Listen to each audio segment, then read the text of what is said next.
그리고서 나중에 이제 한다는 얘기가 내가 배운 게 이런 거밖에 없어서.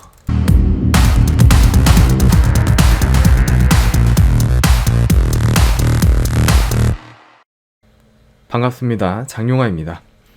자, 오늘은 코드 리딩 첫 번째 시간입니다.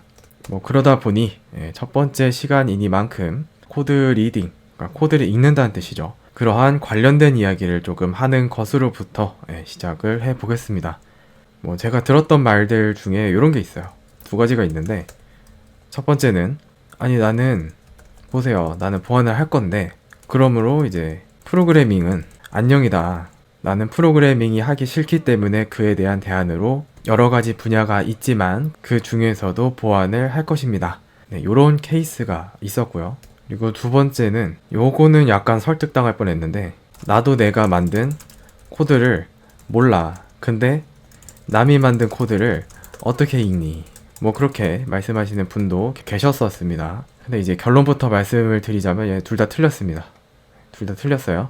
일단은 보안을 할 것이다 라고 하는데, 이미 경험 있으신 분들께서는 잘 아시겠지만 순수하게 보안만이다 라고 할 수 있는 영역은 일부에만 해당합니다.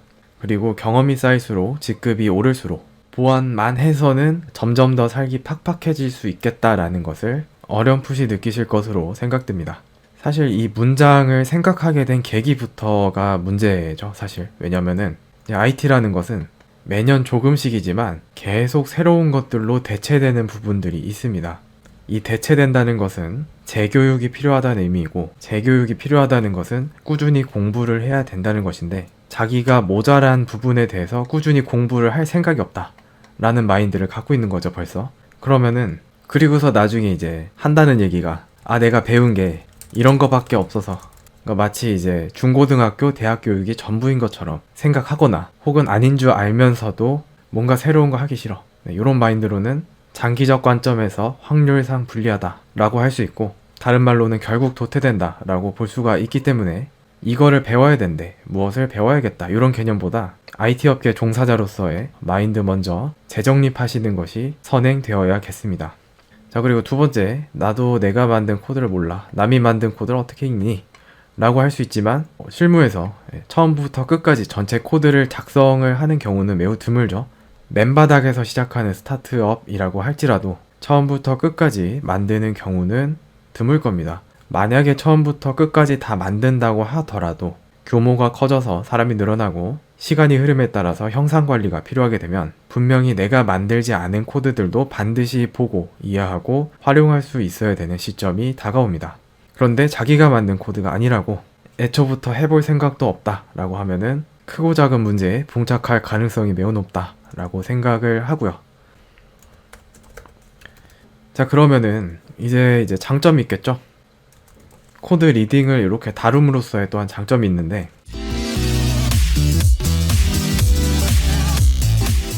말씀드린 것들과도 이제 관련이 있고, 몇 가지 장점을 말씀드리자면, 이러한 연습을 함으로써 다양한 접근 방식을 이해할 수가 있습니다. 나는 지금까지 이렇게만 코드를 짜왔는데 다른 사람을 보니 되게 특이하게 짜더라. 익숙하지 않았는데 그 방식을 알고 나서 보니까 내가 얼마나 코드를 후지게 짜고 있었는지 내가 다 부끄럽다 라는 생각이 드실 수가 있어요, 충분히. 똑같은 내용을 배워도 그 사람의 배경이나 스타일이 다 다르기 때문에 여러 가지 접근 방식에 대해서 이해를 하면서 조금 더 열린 사고를 가질 수가 있게 되고요. 그 다음에 이제 커뮤니케이션 능력의 향상이 있을 수 있습니다. 그러니까 코드를 작성하는 일은 혼자 하는 일이 아니다라는 것과 관련이 있는데요. 커뮤니케이션에는 이제 말로써 하는 것도 있고 비언어적으로 하는 커뮤니케이션도 있지만 문서상으로 하는 커뮤니케이션도 중요합니다.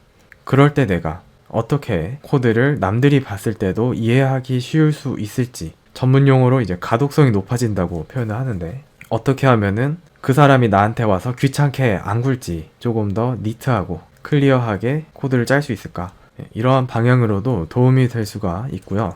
세 번째는 말은 읽는다 라는 건데 코드 작성에도 도움이 됩니다. 예시를 들자면 책을 많이 읽는 사람이 그렇지 않은 사람에 비해서 사용하는 어휘의 범위라든지 문장을 구성하는 방식 등이 유리할 수밖에 없습니다. 왜냐면 그런 것들을 보고 들어왔기 때문에, 그러한 환경에 있었기 때문에. 그런데 코드 리딩도 똑같습니다. 더욱더 기괴한 코드, 더욱더 신기한 코드, 더욱더 어려운 코드들을 많이 보신 분들은 그렇지 않은 분들에 비해서 비교적 그 능력이 뛰어날 수밖에 없겠죠.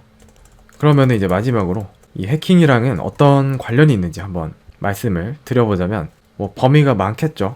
범위 많은데 뭐 제가 하고 있는 이제 CTF 쪽, 해킹 대회 쪽이죠. 해킹 대회.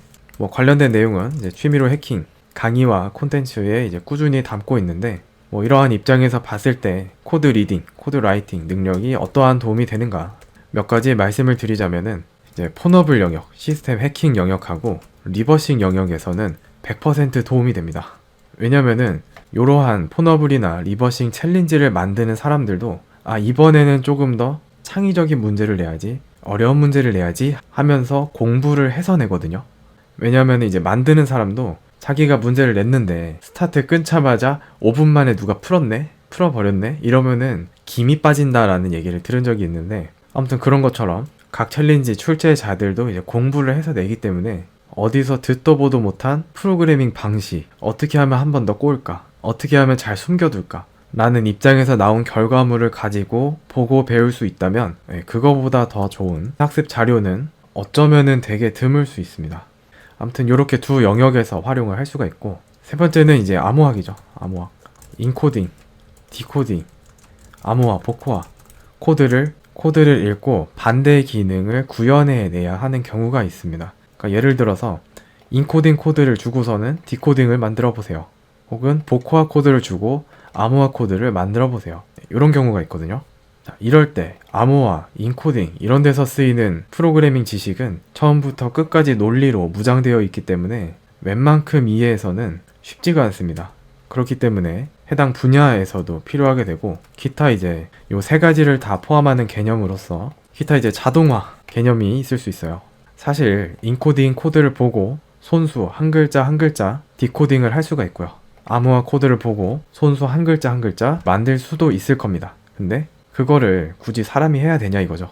컴퓨터에게 시킬 수 있는 일은 코드를 짜서 컴퓨터를 시킬 수 있는 방법이 있는데, 그렇기 때문에 이러한 것들에 이제 도움이 되고자 앞으로는 이제 코드 리딩 시간을 조금 마련을 해서 일부러 어렵게 꼬아둔 코드, 특정 함수의 까다로운 특징 등을 함께 살펴보면서 프로그래밍 능력을 키워가는 시간을 함께 가지면 도움이 될 것으로 생각이 돼서 마련한 코너입니다. 그러면은 이번 시간은 이렇게 마치고 다음 시간부터 실제 코드를 가지고 하나하나 살펴보는 시간을 갖겠습니다. 도움이 되셨다면 좋아요와 구독 부탁드리고요. 그럼 이번 시간은 여기서 마치겠습니다. 감사합니다.